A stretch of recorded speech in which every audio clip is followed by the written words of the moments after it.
할렐루야, 아멘.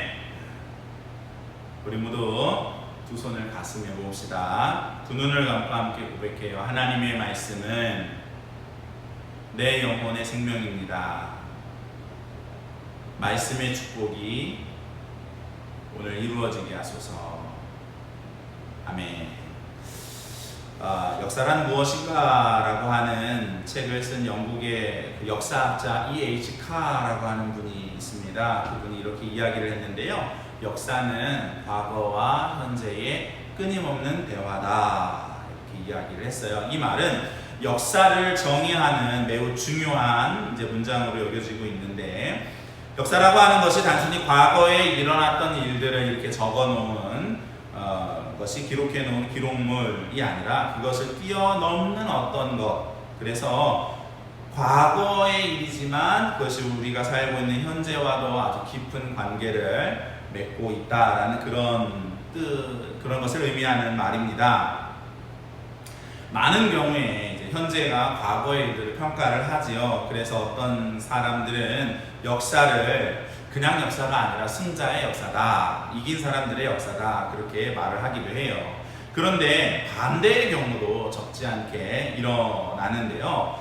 과거에 일어났던 일들이 기준이 되어서 현재를 판단할 뿐만이 아니라 심지어 앞으로 미래로 나아갈 방향을, 미래를 결정하는 경우들도 많이 있습니다. 성경을 읽는 우리의 자세도 또 그러하죠. 2000년 전에 있었던 초대교회의 모습을 보면서 우리는 오늘날 교회가 나아가야 할 방향을 깨닫게 되거든요. 비록 초대교회가 오늘 우리와 똑같이 같은 이런 사람들이 모인, 불완전한 사람들이 모인 곳이기 때문에 초대교회에도 다양한 문제가 있었던 것을 우리가 그동안 말씀을 통해서 보았습니다. 그리고 아직 교회의 체계가 잡히지 못한 상황이기 때문에 또 모든 것이 다 좋았다라고 그렇게 볼 수는 없었지요. 지난주에 우리가 말씀에서 잠깐 보았죠. 하나님의 권능으로 감옥에서 구출된 베드로를 보았다고 여종이 이야기를 했는데, 거기서 기도하고 있던 성도들은 그걸 믿지 않았어요. 그러면서 계속해서 여종이 베드로를 봤다고 이야기를 했더니 이제 한다는 이야기가 무엇이었습니까? 만일 그러하다면 그것은 베드로가 아니라 그의 천사를 본 것일 것이다 라고 그렇게 이야기하는 것을 우리가 본 것이 있는데요. 이런 식의 어떤 수호천사의 개념은 성경이라기보다는 제2성전기라고 하는 구약과 신약 사이에 있는 중간기, 이 중간기에 형성된 외경이나 위경이나 이런 일종의 이런 것과 같은 유대교의 전설이 있어요. 그런 전설이 있는데 거기에 이런 천사에 대한 그런 이야기, 수호천사나 아니면 미카엘이니 가브리엘이니 이런 천사들 여러 가지 모습들이 거기에 이제 많이 나오게 되는데, 이것은 예수님을 하나님의 아들로 구주와 그리스도로 받아들였지만 아직도 유대교의 관습에서 완전히 자유롭지 못했던 초대교회의 그런 모습을 단적으로 보여주는 그런 장면이라고 할 수가 있습니다. 그럼에도 불구하고 여러분, 초대교회는 또 이 하나님의 교회가 갖는 매우 중요한 요소들을 우리에게 보여줍니다. 어쩌면 가장 중요한 것이라고도 할 수도 있는 무엇이냐면 성령의 인도하심을 받는 교회의 모습을 이 초대교회가 우리에게 알려주는데요. 교회는 여러분 성령 하나님 때문에 탄생을 했다라고 봐도 과언이 아닙니다. 왜냐하면 예수님께서도 사도행전 1장에서 뭐라 말씀하세요? 하늘로 올라가시면서 성령을 기다려라 말씀하셨죠. 말씀하신 그대로 성령을 기다리며 기도하고 있을 때에 사도행전 2장에 오순절 마가 다락방에서 성령이 120명의 제자들에게 임했어요. 120명의 제자들에게 성령이 임하자 교회가 그때에 탄생하게 되었습니다. 그렇죠? 자, 이때에 성령 받은 제자들이 방언으로 기도하는 모습을 본 사람들이 그들이 낮술에 취했다. 대낮부터 술 먹고 지금 방탕하게 있다라고 비아냥을 벌였어요. 그러자 베드로가 그들에게 복음을 증거했습니다. 예수님의 어떤 분이신지, 자신들이 하나님께 어떤 은혜를 지금 받고 있는 것인지 담대하게 증거를 하자. 이 증거를 듣고 그 당시에 5,000명의 사람들이 베드로의 설교를 듣고 마음을 돌이켜 예수님의 이름으로 이제 회개하고 세례를 받았어요. 그럴 때 무엇이? 성령이 그들에게 임했어요. 그래서 교회는 성령으로 시작되었다라고 해도 절대로 틀린 말이 아닙니다. 자, 고넬료의 집에 모인 또 90여 명의 사람들 가운데에 이제 예수님을 믿고 성령 이제 말씀을 듣는 도중에 그들 가운데 성령이 임했어요. 이 모습을 보고 베드로 사도가 이방인들에게도 성령님이 임하시는 모습을 보니 우리가 이들을 교회의 일원으로 받아들이지 않을 수가 없다라고 판단을 하고 그들에게 그 자리에서 세례를 베풀고 첫 번째 이방인 선교의 모습이 베드로를 통해서 고넬료의 가정과 거기에 모인 90여 명의 사람들 가운데에 임했다는 것을 우리가 이미 사도행전을 통해서 보았습니다. 여러분, 이처럼 성령님은 하나님, 예수님과 함께 삼위일체 하나님이시면서 또 교회를 집행하는 두 개의 기둥, 뭐예요? 하나는 말씀, 그리고 성령. 교회는 말씀과 성령, 이 두 개의 기둥으로 집행되어져 있는 것이죠. 성령은 교회를 집행하는 기둥 핵심이라고도 말할 수가 있어요. 그렇기 때문에 여러분, 건강한 교회는요, 성경 말씀으로도 견고하고 또 뿐만 아니라 늘 성령 하나님의 인도하심을 받아야 합니다. 여기서 여러분, 교회라고 하면 하늘향기 교회, 공동체적 교회뿐만이 아니라 지난주에 우리가 말씀을 통해서 나누었던 것처럼 저와 여러분 각자가 모여있는 성도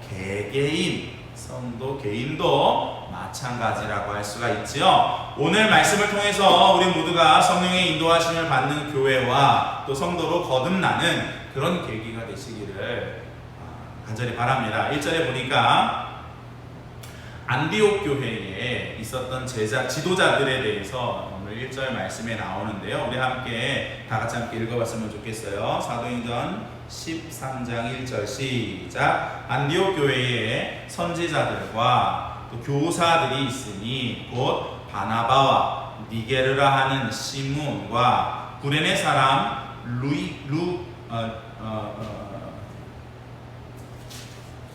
제가 여기 오타가 났네요. 죄송합니다.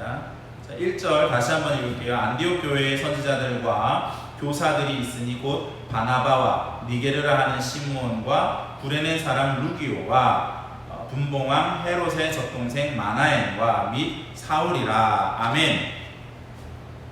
사도행전을 기록한 누가는 안디옥 교회의 지도자를 언급하면서 이제 그들의 위치를 선지자와 교사라고 지금 설명하고 있습니다. 근데 이것은 여러분, 교회를 대표하는 지도자, 즉 목회자의 어떤 그 역할을 설명해주고 목회자의 위치를 설명해주는 말씀이라고 할 수가 있습니다. 목회자는 어떤 사람이요?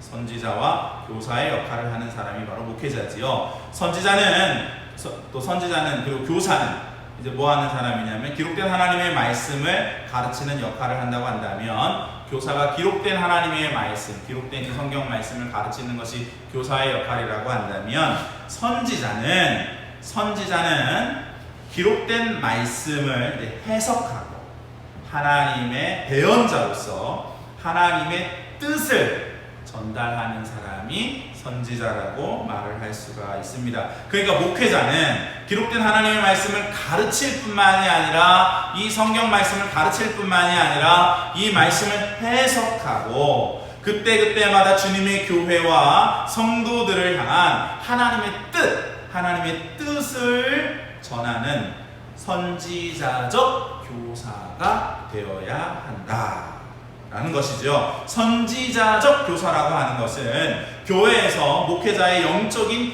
위치를 알려줄 뿐만이 아니라, 이것은 또 목회자의 자질과 영적인 의무를 말씀하는 것이기도 합니다. 하나님의 뜻을 잘 전달할 수 있도록 목회자는 지식적으로도 또 잘 준비되어져야 되고요. 뿐만 아니라 영적으로도 잘 준비되어져야 하겠지요. 그리고 또 중요한 것이 있는데, 우리 성도님들에게 하나님을 보여줄 수 있는 윤리적이고 또 도덕적으로 흠결이 없는 사람이 되도록 계속해서 노력하는 그런 사람이 되어야 됩니다. 여러분, 초대교회의 지도자들은 그런 선지자적 교사였어요. 안디옥 교회에는 이런 지도자들이 몇 명이 있었냐고 하면 흔히 보니까 5명이 있었네요. 그런데 이 이름을 가만히 살펴보면 좀 특이한 점들을 발견할 수가 있습니다. 가장 먼저 언급된 바나바는 일전에 예루살렘 교회에서 파송된 이제 안디옥 교회를 개척하고 안디옥 교회의 핵심 인물이 된 사람이 바나바죠. 두 번째에 언급된 시므온은 별다른 정보가 없지만 이제 시므온과 그 뒤에 있는 이제 세 번째 언급된 사람은 이제 별 다른 정보가 없어요, 우리에게. 그런데 시므온은 보니까 뭐라고 되어져 있냐면 니게로라고 하는 이 별칭이 있습니다. 우리가 니게로라고 하는 말은 조금 익숙하지 않지만 니그로라는 말은 좀 익숙하신 분들이 있으시죠? 어떤 의미예요? 흑인을 의미합니다. 흑인을 의미할 때 사용하는 말인데요. 이 니게로라고 하는 별칭이 시므온에게 있는 것으로 봤을 때 그는 흑인이었을 것이 확실합니다. 마나엔이라고 하는 사람이 나오는데요. 이 마나엔은 누구냐면 헤롯의 젖동생이었대요. 헤롯은, 여기 있는 이 헤롯은 우리가 그동안 보았던 헤롯이 아니라 또 다른 헤롯인데, 헤롯 대왕의 아들, 여러 아들들이 있었는데 그 중에 이제 네 번째 아들인가요? 그런 네 번째 부인에게서 얻은 아들인가요? 한 헤롯 안티바, 헤롯 안티파스예요. 그는 어떤 일을 했냐면 세례 요한을 죽였어요. 그리고 예수님 본디오 빌라도와 함께 예수님을 십자가에 못 박는 일을 한 사람이 이 헤롯 안티파스입니다. 그런데 여러분, 이런 젖동생, 헤롯의 젖동생인 마나엔이 안디옥 교회의 지도자가 되었대요. 교회의 원수인 헤롯 안티파스의 아주 가까웠던 측근이었던 이 마나엔이 안디옥 교회의 지도자 중에 한 사람이 되었다는 것은 굉장히 놀라운 일이죠. 마지막으로 우리가 잘 알고 있는 또 사울이 있어요. 이 사울은 우리가 잘 알다시피 회심하기 전에 예루살렘 교회를 아주 심하게 핍박을 했던 사람이 바로 이 사울이죠. 여러분 보세요. 초대교회는 그 사람의 출신, 그 사람의 배경, 그 사람이 회심하기 전에 있었던 일들에 대해서 연연하지 않았습니다. 그가 인종이 다른 흑인이었든지, 그가 교회의 원수와 가까운 사이였든지, 아니 심지어 그가 교회를 크게 핍박했던 사람이었든지, 그의 과거의 일에 초대교회는 연연하지 않았어요. 초대교회는 오직 그에게 역사하시고 그를 변화시키시고 그를 하나님의 자녀가 되게 하신 성령의 인도하심을 가장 중요한 것으로 여겼습니다. 그래서 회중들은요, 언제나 성령과 교회의 권위에 순응했지요. 이것이 여러분, 교회의 영적인 질서를 보여주는 아주 중요한 초대교회의 모습입니다. 여기서 회중들이 성령과 교회의 권위에 순응했다고 할 때 그것이 목회자에 대한 어떤 무조건적인 복종을 말하는 것은 이제 아니라는 것을 제가 좀 분명하게 말씀드려야 될 것 같아요. 여러분, 목회자가 갖는 선지자적 교사의 역할이, 그것이 교회에서 목사의 어떤 역할일 뿐이지, 그렇다고 해서 목사가 누군가가 이야기하는 것처럼 뭐 하나님의 대리자다, 이런 것은 절대로 아닙니다. 이런 것은 절대로 아닙니다.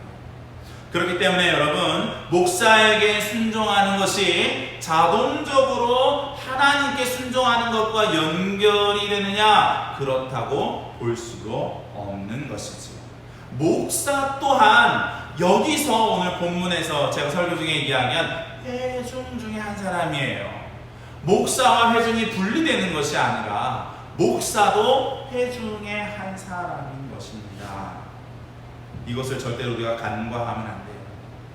무분별한 복종이 아니라 다만 우리는 성령님께서 하나님의 교회를 인도하심에 대해서 믿음과 그리고 인정이 필요할 뿐입니다. 그러한 믿음과 인정으로 안디옥 교회는 성령의 지시를 따라서 이방인 선교를 위해서 바나바와 사울을 이방인의 사도로 세웠어요. 2절에 보니까 예배하며 금식하는 중에 성령께서 안디옥 교회에 특별한 일을 맡기셨는데 그것은 장차 어떤 일을 시키기 위해서 그 일을 위해서 바나바와 사울을 따로 세워라 하는 것이었습니다. 이처럼 성령의 인도하심을 받는 교회는 성령의 인도하심을 따라서 교회의 리더십을 세워야 합니다. 아까도 말씀드린 것처럼 교회는 그가 어디 출신인지 또는 그가 공부를 얼마큼 했는지 혹은 그에게 어떤 능력이 있는지 돈이 많은지 적은지 이런 것들이 중요한 것이 아니고 과연 성령님께서 그를 어떻게 사용하실 것인가? 과연 성령님께서 그를 어떻게 사용하실 것인가? 이것이 중요한데요. 이렇게 이야기를 하면, 말씀을 드리면 너무 막막하고 또 뜬구름 잡는 것과 같이 들릴 수도 있지만, 여러분, 우리가 모여있는 곳이 어떤 정치단체도 아니고 어떤 사교 모임도 아니고 여기 어디입니까? 교회잖아요. 교회. 이것이 정답입니다. 이것이 정답이에요.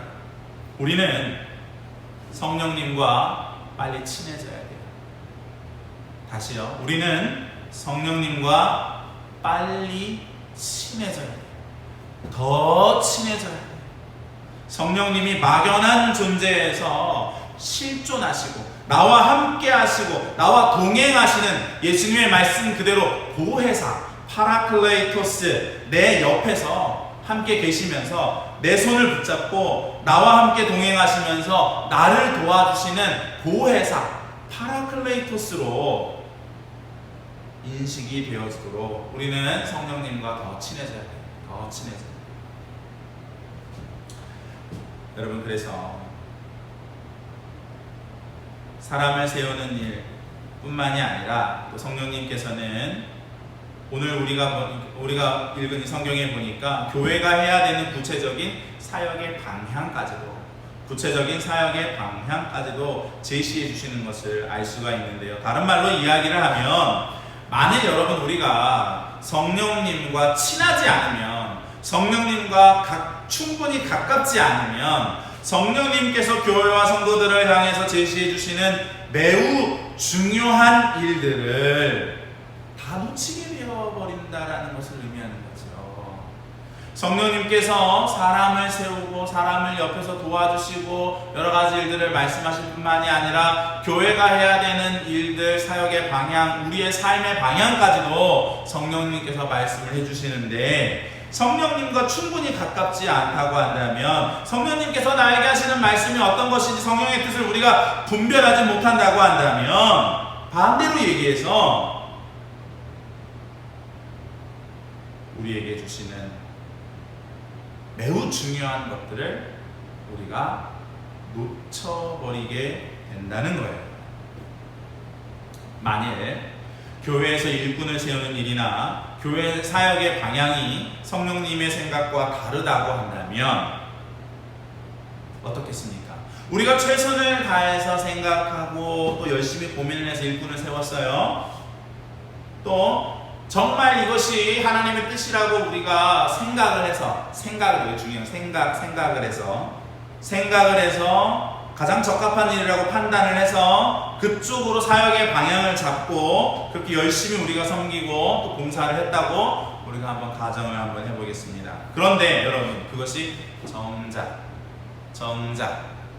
하나님의 뜻과 다른 것이었다고 한다면 어떨까요? 에이 그래도 뭐 나는 최선을 다했으니까 하나님도 이해해 주실 거야. 이렇게 이야기할 수 있는 것일까요?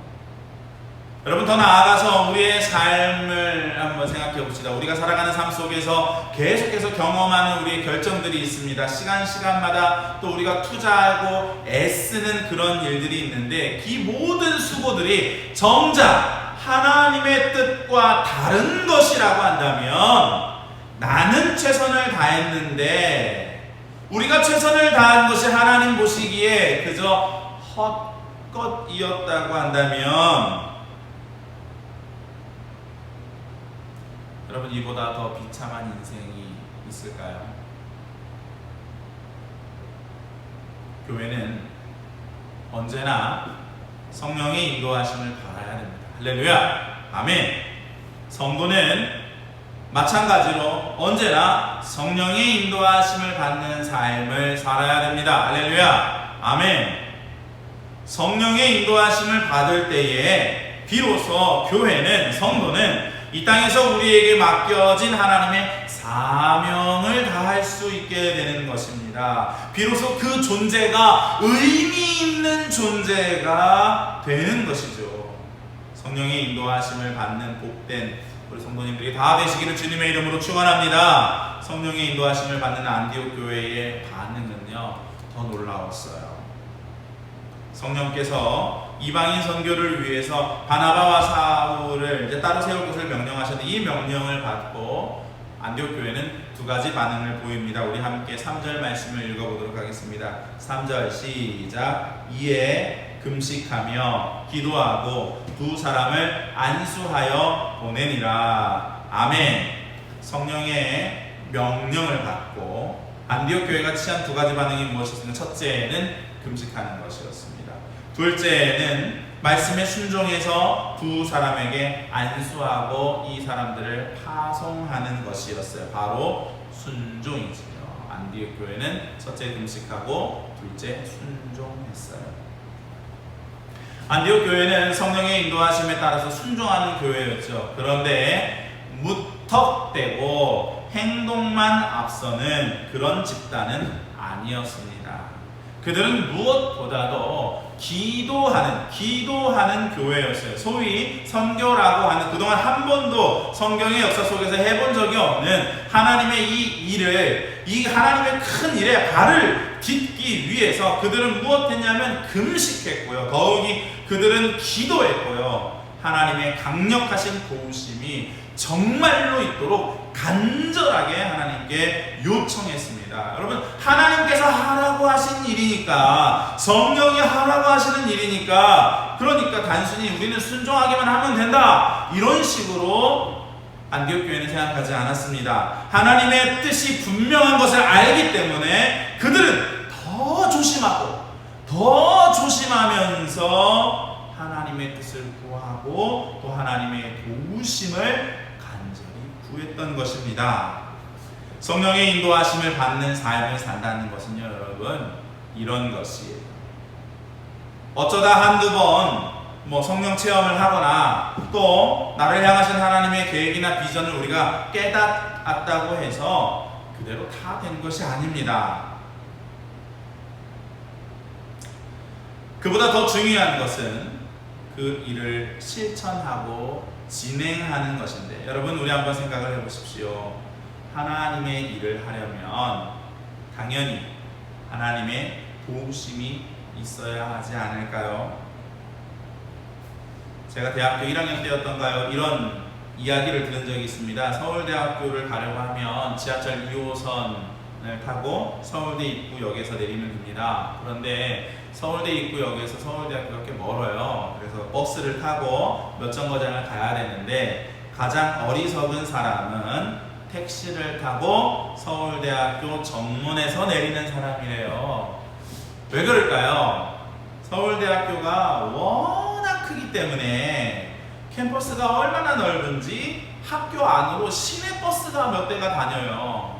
시내버스가 학교 안에 버스 노선이 있을 정도로 이 학교가 굉장히 넓더란 말이죠. 그렇기 때문에 서울대 입구역에서 내려가지고 택시까지 탔는데 어디에요? 저기 정문에서 내리면 그 사람은 가장 어리석은 사람이라고 제가 대학교 1학년 때 그런 얘기를 들었던 것 같아요. 제가 이 말씀을 왜 하냐면 하나님의 뜻을 깨닫고 우리가 어떤 비전과 삶의 목적을 깨닫고 이제 그랬다고 해서 기도하기를 멈춘 사람들이 있어요. 이런 사람은 마치 택시를 타고 서울대학교를 가면서 서울대학교 정문에서 내린 사람과 같기 때문에 그렇습니다. 아직 가야 할 길이 얼마나 많이 남았는데요. 이제 출발하는 거야. 이제 출발. 목적지에 도착한 것이 아니고 비전을 깨닫는 것은 삶의 목적을 깨닫는 것은 나를 향한 하나님의 어떤 계획을 깨닫는 것은 우리를 향한 하나님의 계획을 깨닫는 것은 그것이 목적이 아니라 이제 출발선에 놓인 거예요. 출발선에. 그렇기 때문에 앞으로 해야 할 일이 얼마나 많은데 성령의 인도를 받지 않는 삶, 성령의 인도하심을 받지 않는 신앙생활을 해도 된다는 말입니까? 절대로 그럴 수가 없겠죠. 사랑하는 성도님 여러분, 저는 우리 하늘향기교회가 늘 성령의 인도하심을 받는 그런 교회가 되었으면 좋겠습니다. 우리 교회를 개척할 때 그런 기도를 했어요. 주님, 이렇게 교회가 많은데 왜 또 하나의 십자가를 세워야 된단 말입니까? 하고 물었을 때 주님이 저에게 이렇게 응답해 주셨습니다. 그래, 네 말대로 이 땅의 교회는 참 많이 있지만 교회를 향한 이 세상의 시선은 어떠하더냐? 이 땅에 예수의 향기가 퍼지게 하는 교회가 얼마나 있으며 진정으로 하나님의 영광이 되는 불신자들에게 하나님의 영광이 되는 그런 교회가 얼마나 있느냐?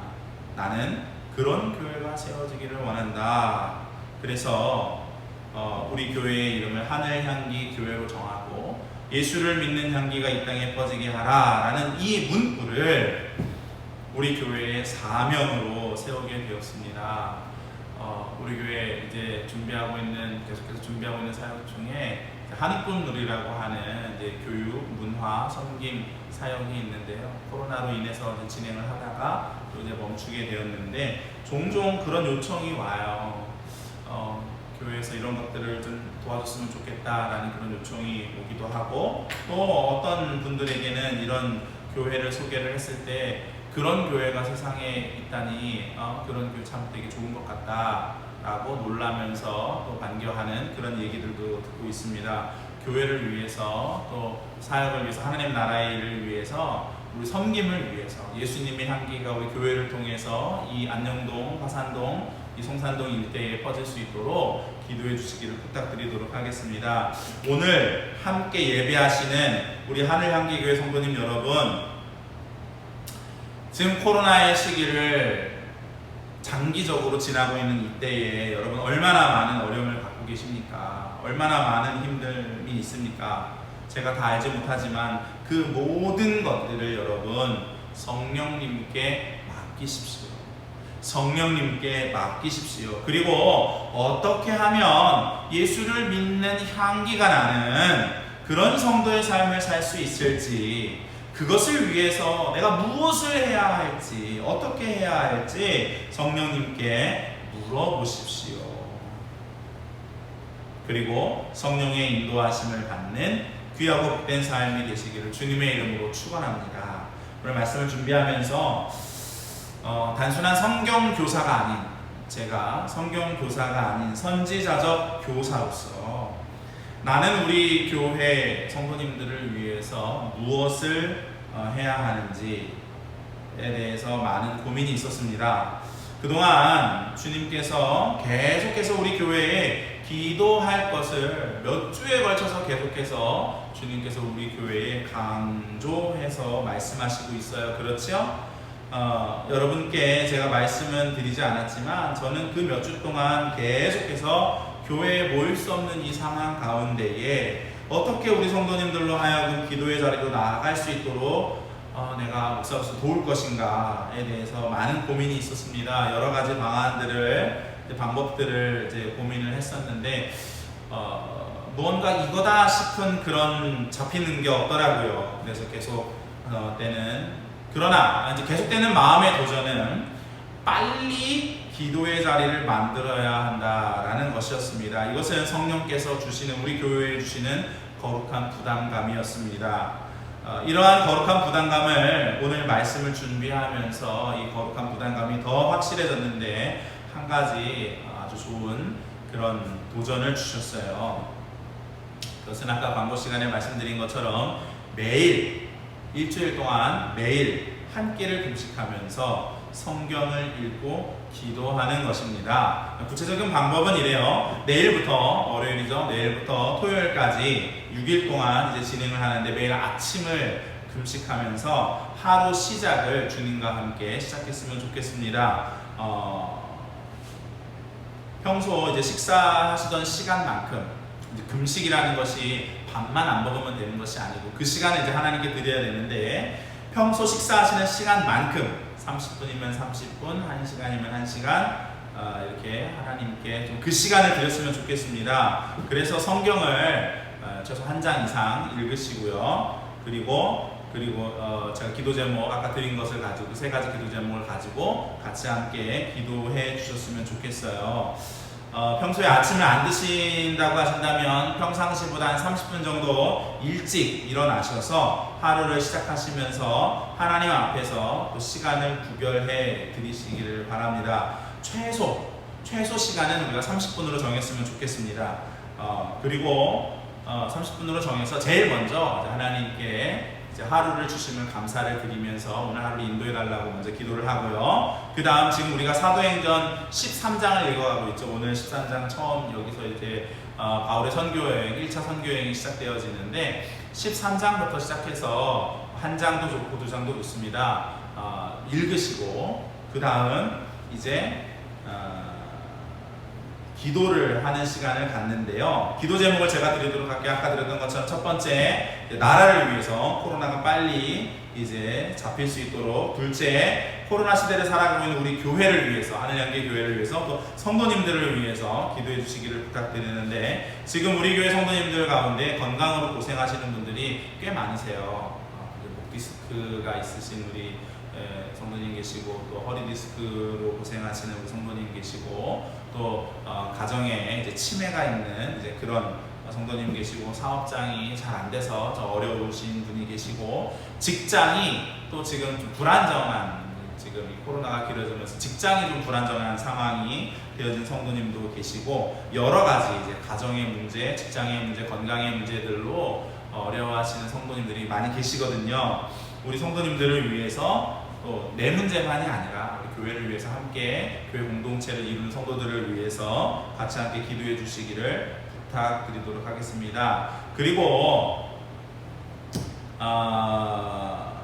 여러분이 이제 마지막으로 여러분이 가장 지금 절실한 나의 기도를 좀 하나님께 드렸으면 좋겠어요. 그리고 마지막으로는 하나님, 내 삶을 향한, 내가 살아가는 삶의 모든 방향 속에서 내 삶을 향한 하나님의 뜻을 내가 깨닫게 해주시고, 그리고 성령의 인도하심을 받는 삶이 되게 하여 주십시오. 이렇게 기도하시기를 바랍니다. 이렇게 우리 다 같이 한 주일 동안 함께 한 끼 정도 금식하면서 하나님께 기도하시고, 또 하나님과 더욱 가까워지시고 성령의 인도하심을 받는 그런 복된 삶이 되시기를 주님의 이름으로 축원합니다.